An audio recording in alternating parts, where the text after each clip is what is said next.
I want to address this as people ask me every day, should I be investing in Bitcoin?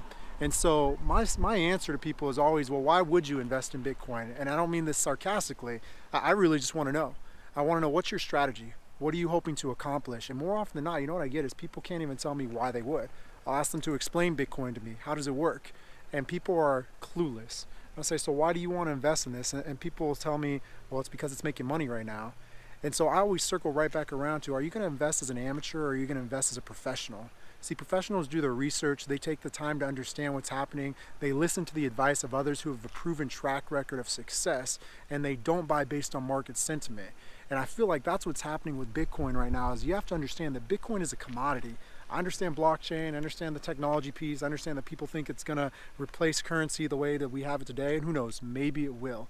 But as of right now, it's still a very unregulated, commodity. And I would just caution you guys, if you're going to invest in Bitcoin, cool, God bless America, do what you got to do. But take the time to do your research to understand what leads to market crashes. What are the trends historically that have caused people to lose money? Go back and look just over, I mean, you can go back as far as the 1600s, but if you go back and look over the past 30 years even, 1987 we had a crash. Why? People buying exotic style securities that they didn't really understand, that were overvalued. A lot of people lost a lot of money, some people made a lot. Look at 1997, what happened in Asia and Japan, same story. People didn't understand what was happening with their economy. Japan's economy is on the rise, people get super excited. A lot of people lost a lot of money, but a few people made a lot.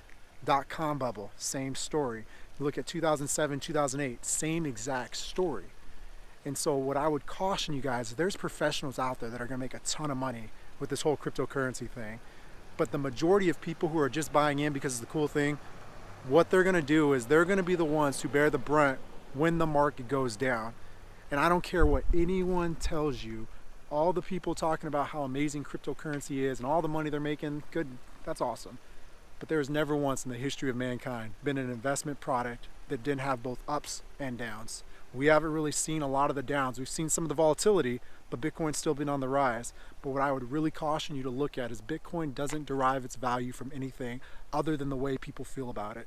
So if people stop loving Bitcoin, what happens to the value? And if the value is no longer there, guess what's going to happen to the money you've invested? So take some time, do your research. Hopefully this helps. Hey, I'm excited to see what happens. We won't find out until the future comes around. I'll talk to you guys a little bit later. Have a good one.